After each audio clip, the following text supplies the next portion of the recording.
Welcome to today's Lost Souls, where we bring you the most impactful and unforgettable stories from around the world. Today, we remember the lives of remarkable individuals whose legacies continue to inspire and resonate. From iconic musicians to trailblazing activists, join us as we celebrate their extraordinary contributions and bid farewell to those who have left an indelible mark on our lives. Stay tuned for a journey through their incredible stories. Michael Douglas.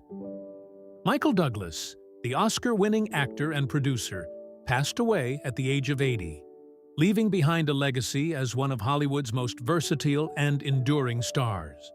Over a career spanning more than 5 decades, Douglas became known for his commanding screen presence, his willingness to tackle complex and controversial roles, and his ability to reinvent himself for each new era of film and television.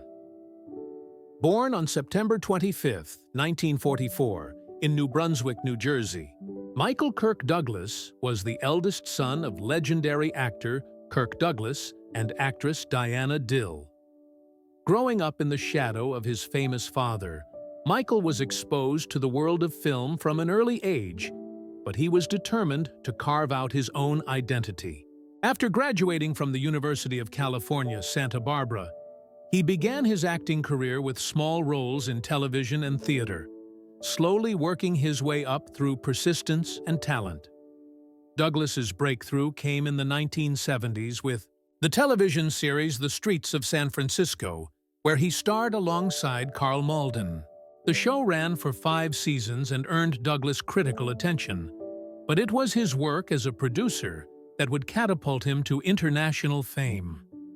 In 1975, Douglas produced One Flew Over the Cuckoo's Nest, a film adaptation of Ken Kesey's novel starring Jack Nicholson. The movie won 5 Academy Awards, including Best Picture, and established Douglas as a force behind the camera as well as in front of it. Throughout the 1980s and 1990s, Douglas became a fixture in Hollywood, starring in a string of box office hits and acclaimed dramas. He won the Academy Award for Best Actor for his portrayal of the ruthless Gordon Gekko in Oliver Stone's Wall Street, 1987, delivering the iconic line, "Greed, for lack of a better word, is good." Other notable films include Romancing, The Stone, 1984, Fatal Attraction, 1987, The War of the Roses, 1989, Basic Instinct, 1992, and The American President, 1995. Douglas was known for playing flawed, often morally ambiguous characters, bringing nuance and depth to roles that challenged audiences and critics alike. In addition to his film work, Douglas was a prominent producer, backing projects that pushed boundaries and explored difficult themes. His willingness to take risks helped bring important stories to the screen and influenced a generation of filmmakers. Douglas's personal life was often in the public eye. He married actress Diandra Luker in 1977, with whom he had a son, Cameron. After their divorce in 2000, Douglas married Welsh actress Catherine Zeta-Jones. The couple became one of Hollywood's most high-profile pairs, sharing 2 children, Dylan and Karis.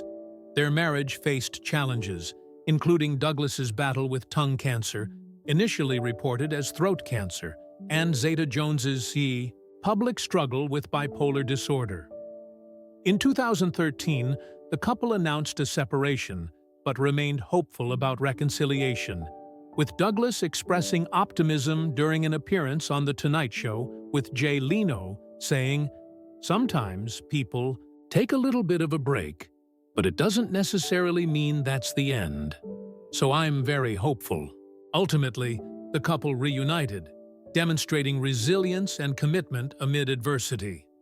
Douglas's later career saw him embrace a range of roles, from the flamboyant Liberace in HBO's Behind the Candelabra, a performance that earned him an Emmy Award, to Marvel's Dr. Hank Pym in the Ant-Man franchise, introducing him to a new generation of fans.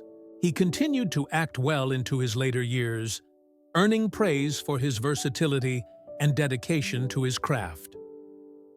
Off-screen, Michael Douglas was known for his philanthropy and activism. He supported numerous causes, including nuclear disarmament, cancer research, and human rights. As a United Nations messenger of peace, he advocated for global issues and used his platform to raise awareness about pressing humanitarian concerns. Douglas's life was not without controversy.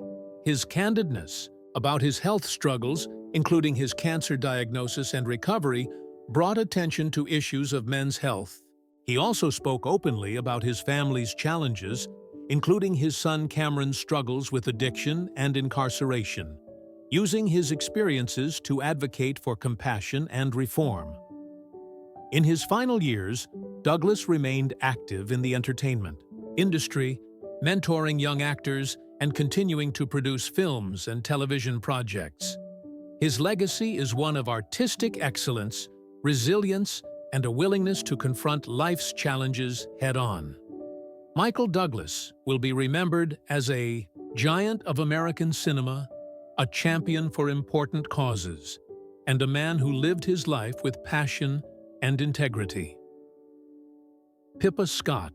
Pippa Scott, the acclaimed American actress and activist known for her roles in classic films such as The Searchers and Auntie Mame, passed away peacefully on May 22, 2025, at her home in Santa Monica due to congenital heart failure.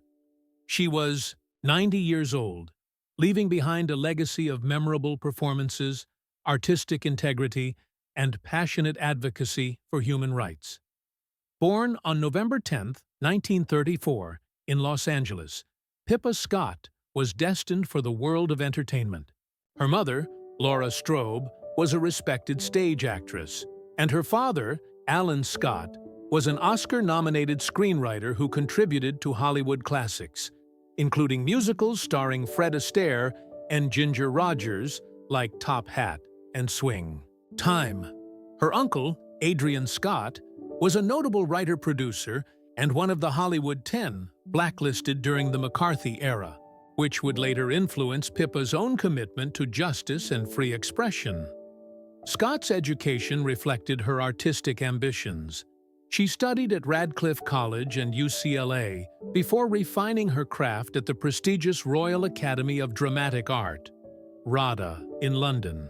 Her stage debut came in 1956 with Jed Harris's Broadway production of Child of Fortune, based on Henry James's Wings of the Dove.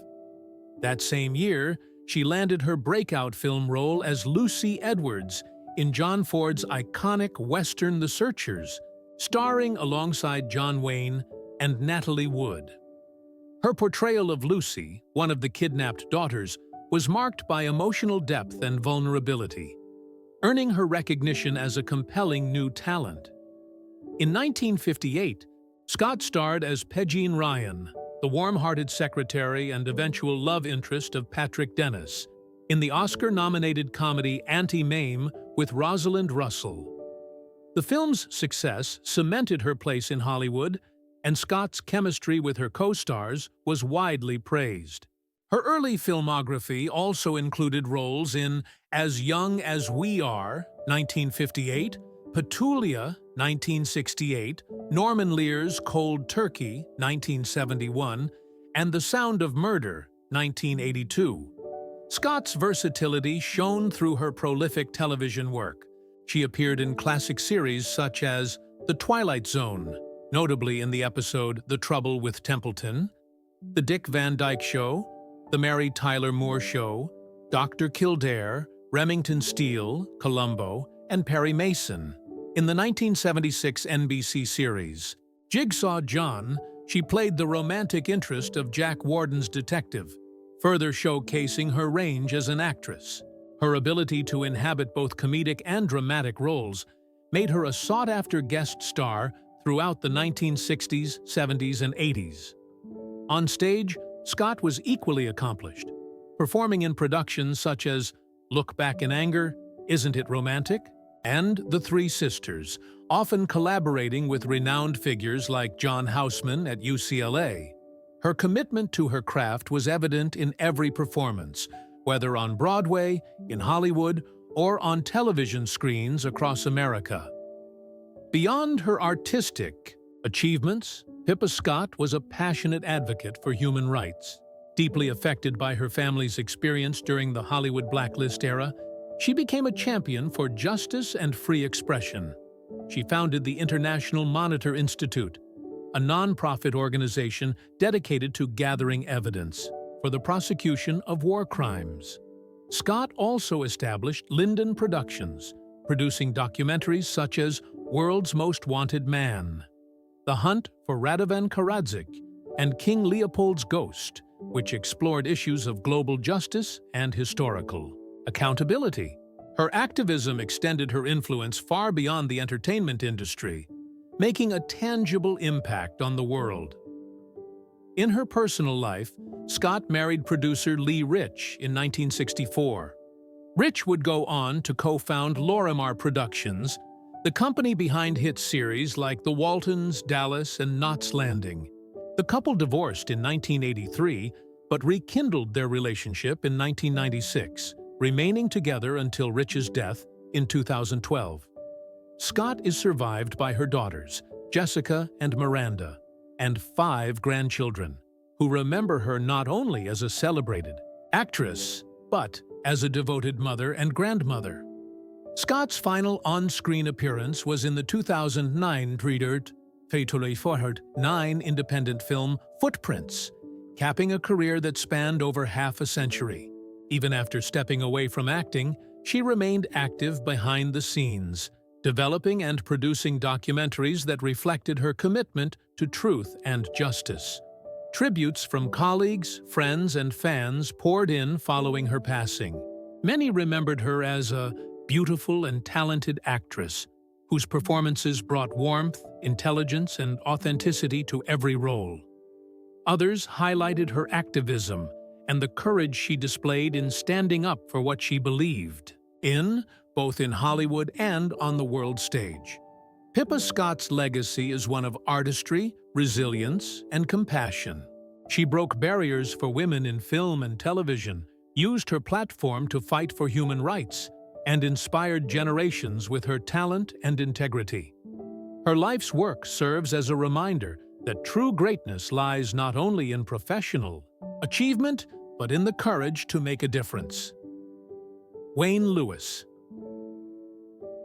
Wayne Lewis, the soulful voice and founding member of the legendary R&B group Atlantic Starr, passed away on June 5, 2025, at the age of 68. His death was announced with deep sorrow by the band on their official social media pages, asking fans to keep his family in their prayers and respect their privacy during this difficult time. The cause of his passing has not been publicly disclosed. Born in 1957, Wayne Lewis was instrumental in the formation and rise of Atlantic Starr, a band that emerged from White Plains, New York, in 1976. Alongside his brothers David and Jonathan Lewis, and fellow musicians including drummer Porter Carroll Jr., bassist Clifford Archer, and percussionist Joseph Phillips, Wayne helped shape the sound of Atlantic Starr, blending smooth vocals, heartfelt lyrics, and infectious rhythms that would come to define a generation of R&B music. Wayne Lewis was not only a vocalist, but also a talented keyboardist and songwriter. His contributions to the band's music were pivotal, as he co-wrote some of their biggest hits, including the timeless ballads Always and Secret Lovers. These songs not only topped the R&B charts, but also achieved crossover success on the Billboard Hot 100, cementing Atlantic Starr's place in music history.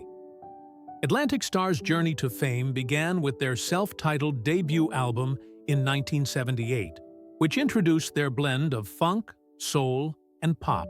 Over the years, the band evolved, with lineup changes and shifts in musical style, but Wayne remained a constant presence, anchoring the group with his distinctive voice and musicianship.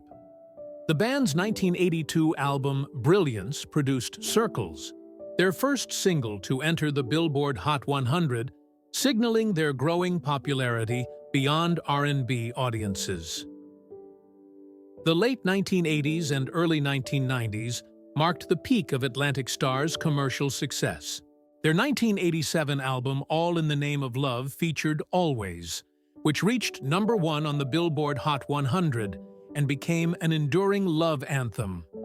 Other hits like Masterpiece and Secret Lovers showcased the band's ability to blend romantic storytelling with lush arrangements and memorable melodies.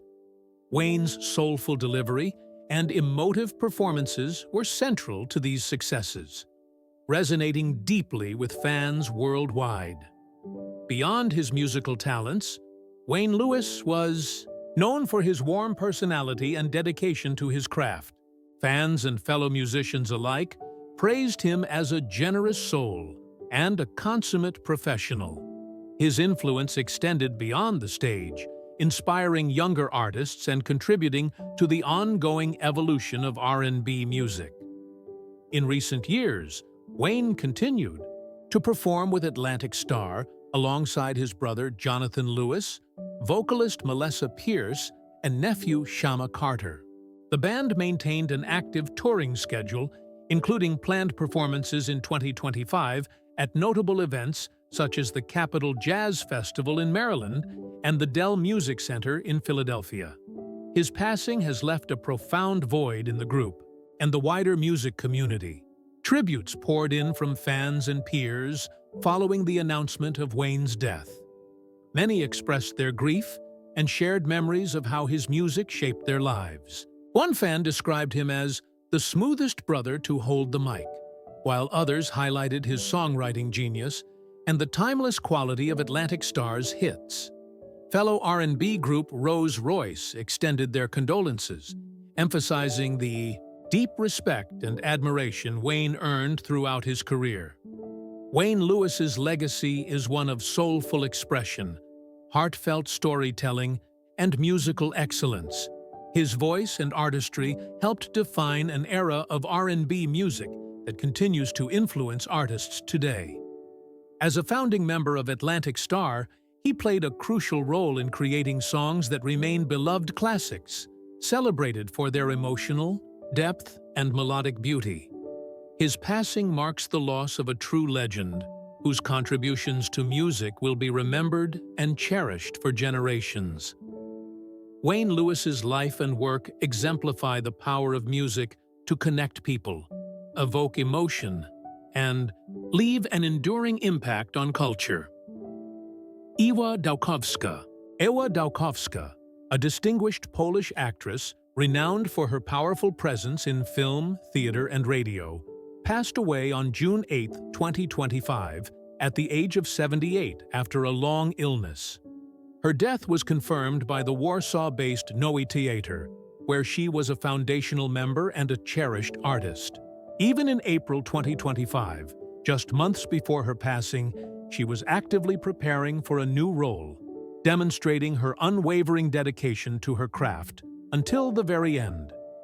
Born on April 10, 1947, in Wrocław, Poland, Ewa Dałkowska was a graduate of Polish philology at the University of Wrocław and later honed her acting skills at the prestigious PWST, the Alexander Selwerowicz National Academy of Dramatic Art, in Warsaw.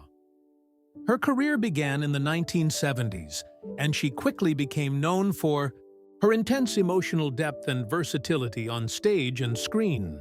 Over the decades, she was a vital part of the Polish theatrical scene, especially noted for her long-standing collaboration with the Nowe Theatre under the direction of Krzysztof Warlikowski, one of Poland's most influential contemporary theater directors.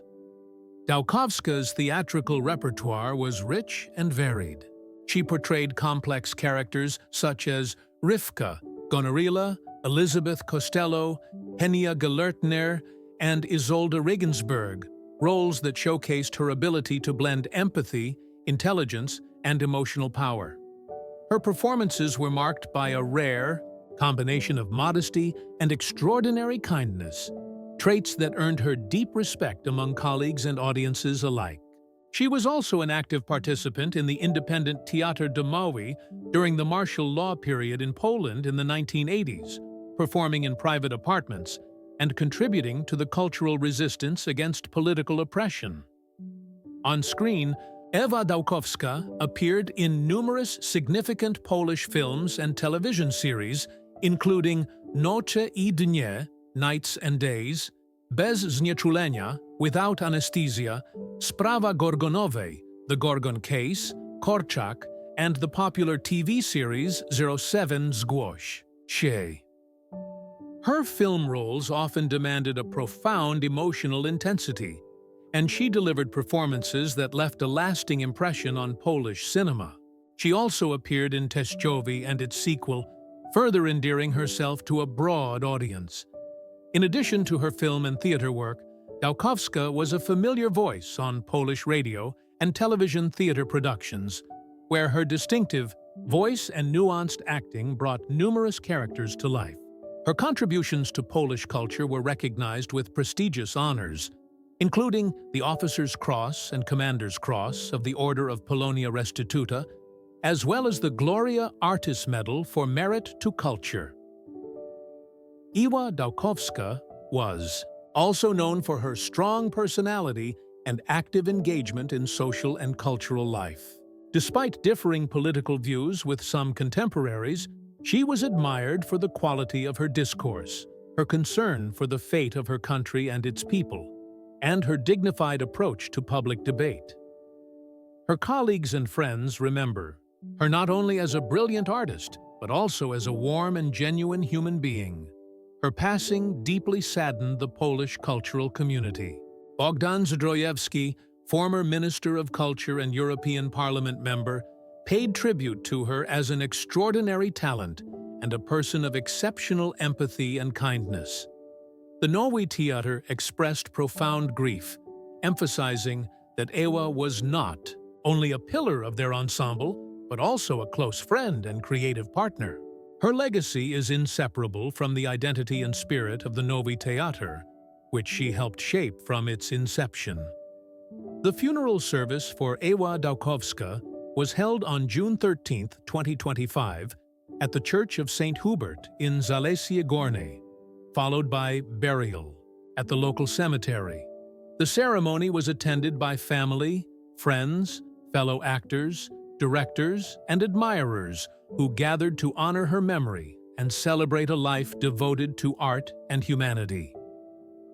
Ewa Dałkowska's life and career stand as a testament to the power of dedication, talent, and kindness. She enriched Polish culture with her unforgettable performances and inspired generations of actors and audiences alike. Even in her final months, she remained committed to her art, embodying the spirit of a true artist who never ceases to create and inspire. Her legacy will live on in the many roles she brought to life, the stages she graced, and the hearts of those who knew and loved her.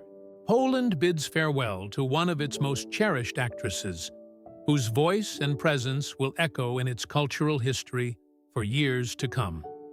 Carlo von Tiedemann.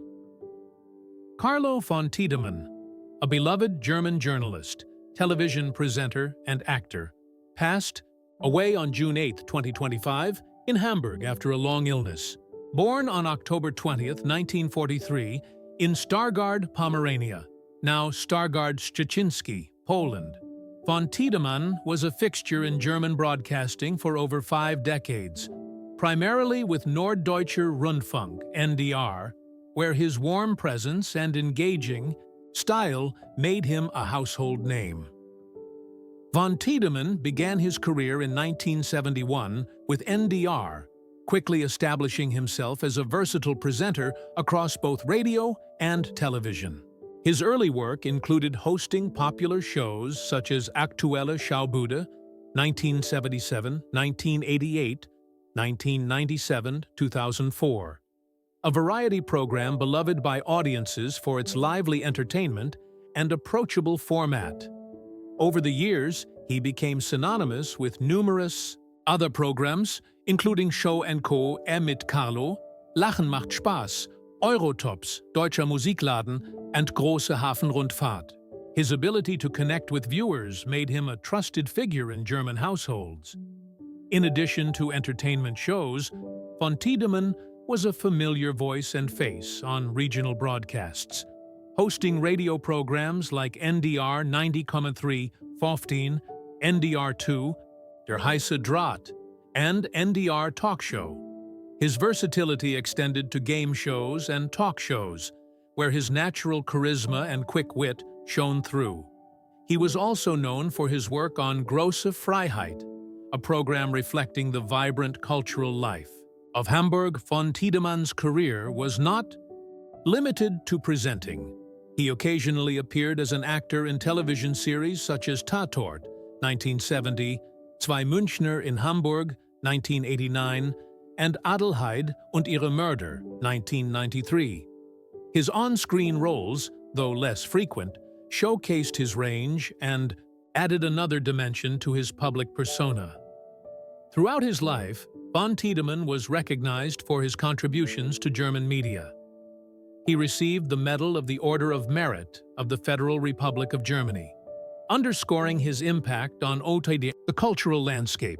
His autobiography, So und nicht anders, Mein aufregendes Leben, published in 2005, offers insights into his dynamic career and personal reflections, revealing the man behind the microphone.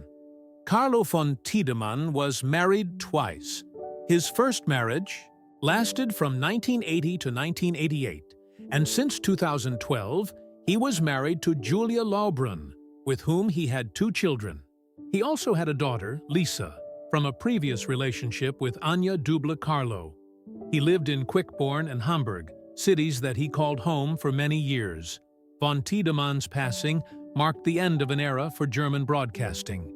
Colleagues and fans mourned the loss of a warm, engaging, and professional figure who had been a constant presence on radio and television screens.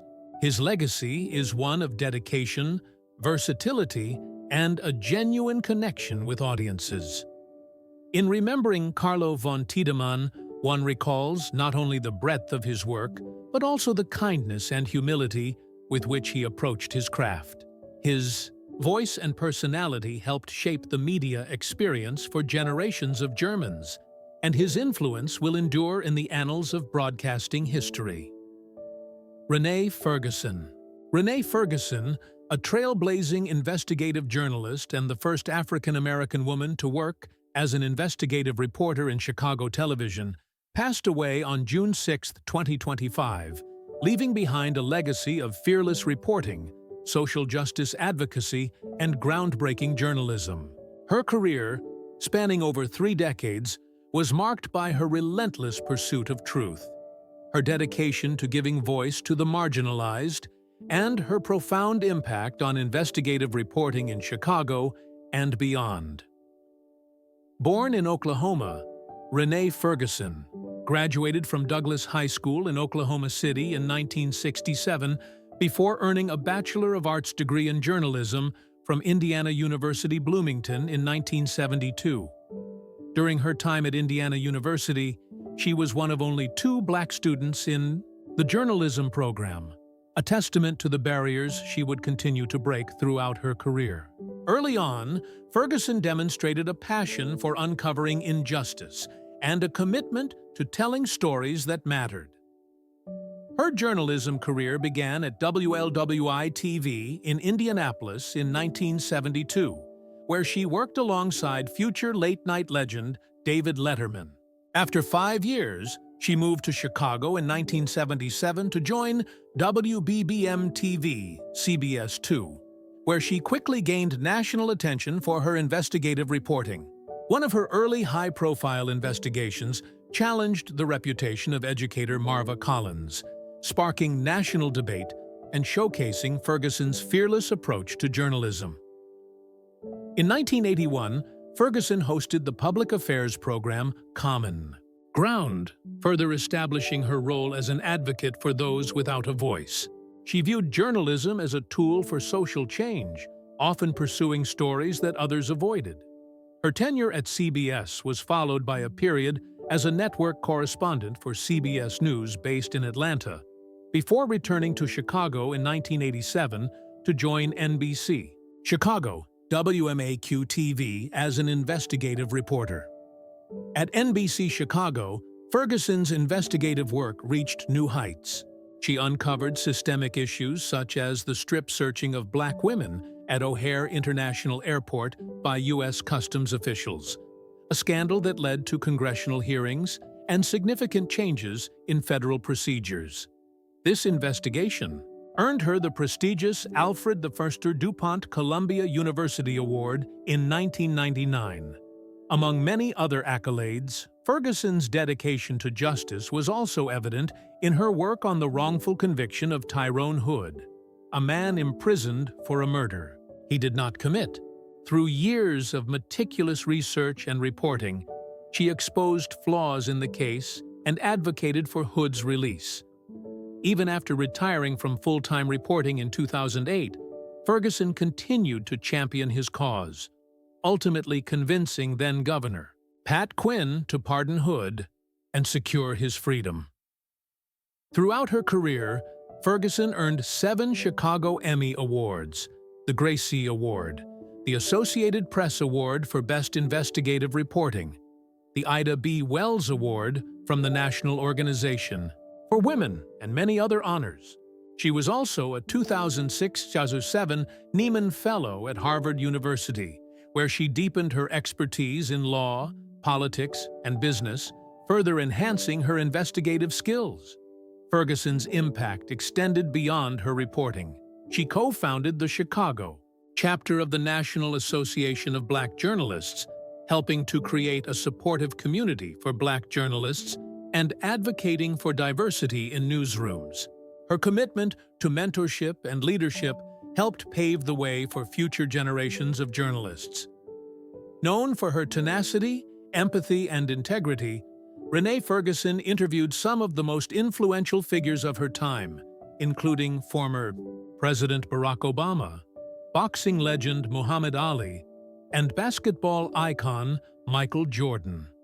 Her ability to connect with her subjects and audiences alike made her a respected and trusted voice in journalism.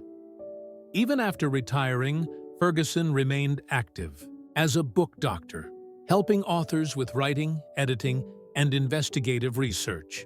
She also served as communications director for the U.S. House of Representatives from 2011 to 2013, demonstrating her versatility and continued commitment to public service. Renee Ferguson passed away peacefully at home while receiving hospice care. Her death was mourned by colleagues, friends, and the many communities she served through her work.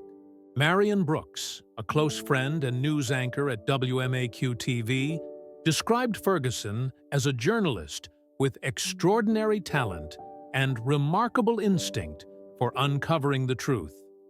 Ferguson's legacy is one of courage, compassion, and an unwavering dedication to justice. She broke barriers as a pioneering African-American woman in investigative journalism, used her platform to expose corruption and injustice, and inspired countless others to pursue truth and equity. Her work not only changed lives, but also helped reshape the landscape of American journalism. Her memory lives on in the stories she told, the lives she touched, and the standards she set for investigative reporting. Renee Ferguson's contributions will continue to resonate as a powerful example of journalism's highest ideals, trailblazing career beginnings. Ferguson's professional career began at WWI-TV in Indianapolis in 1972, where she worked alongside future late-night icon David Letterman. Her early work demonstrated a keen eye for detail and an unflinching approach to difficult stories. After 5 years, she moved to Chicago in 1977 to join WBBM-TV, CBS 2, where her investigative reporting quickly garnered national attention. One story of her early high-profile investigations challenged the reputation of educator Marva Collins, sparking a national conversation about education and race. Ferguson's reporting was characterized by thorough research, balanced storytelling, and a willingness to tackle controversial subjects head-on. Commitment to social justice and impactful reporting. In 1981, Ferguson hosted Common Ground, a public affairs program that further showcased her dedication to issues affecting marginalized communities. She believed journalism was not just about reporting facts, but about giving a voice to those often ignored by mainstream media.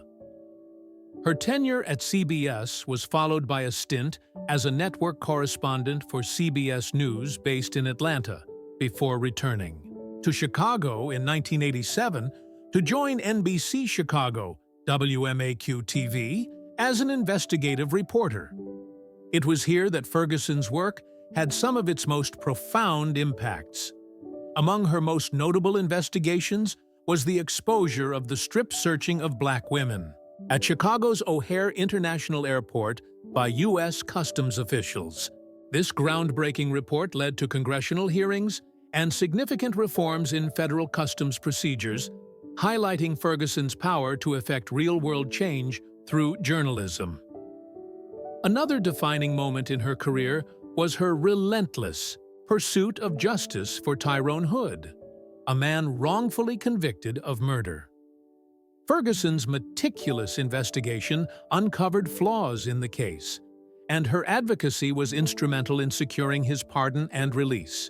This story exemplified her commitment to using journalism to right systemic wrongs and fight for the innocent. Awards and recognition. Renee Ferguson's excellence in journalism was recognized with numerous awards, including 7 Chicago Emmy Awards, the Gracie Award, the Associated Press Award for Best Investigative Reporting, and the Ida B. Wells Award from the National Organization for Women. She was also honored as a 2006-07 Nieman Fellow at Harvard University, where she expanded her expertise in law, politics, and business, further enhancing her investigative capabilities. Her peers in the journalism community revered her not only for her skill, but also for her mentorship and leadership. Ferguson co-founded the Chicago chapter of the National Association of Black Journalists, fostering a supportive network for Black journalists and advocating for diversity and inclusion in newsrooms. Legacy beyond journalism, even after retiring. From full-time reporting in 2008, Ferguson remained active in the field as a book doctor, assisting authors with writing, editing, and investigative research. She also served as communications director for the U.S. House of Representatives from 2011 to 2013, demonstrating her versatility and continued commitment to public service. Her interviews with prominent figures such as former President Barack Obama, Muhammad Ali, and Michael Jordan showcased her ability to engage with influential personalities while maintaining journalistic integrity and depth personal qualities. And influence colleagues remember Renee Ferguson as a journalist of extraordinary talent, remarkable instinct, and unwavering integrity. She was known for her empathy, tenacity, and dedication to uncovering the truth, qualities that earned her the respect and admiration of audiences and peers alike. Her work not only exposed corruption and injustice, but also inspired generations of journalists to pursue stories that matter, to challenge the status quo, and to use their platforms for social good. Final years and passing. Renee Ferguson passed away peacefully at home while receiving hospice care. Her death was met with an outpouring of grief and tributes from across the journalism world and beyond. Marion Brooks, a close friend and fellow news anchor, described her as a beacon of truth and courage, whose legacy will continue to inspire. Enduring impact. Renee Ferguson's life and career embody the highest ideals of journalism: courage, compassion, and a relentless pursuit of justice.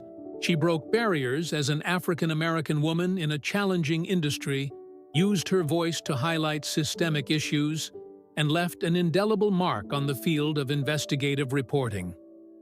Her legacy lives on in the countless lives she touched, the stories she told, and the standards she set. Ferguson's work serves as a powerful reminder of journalism's potential to illuminate truth and foster positive change.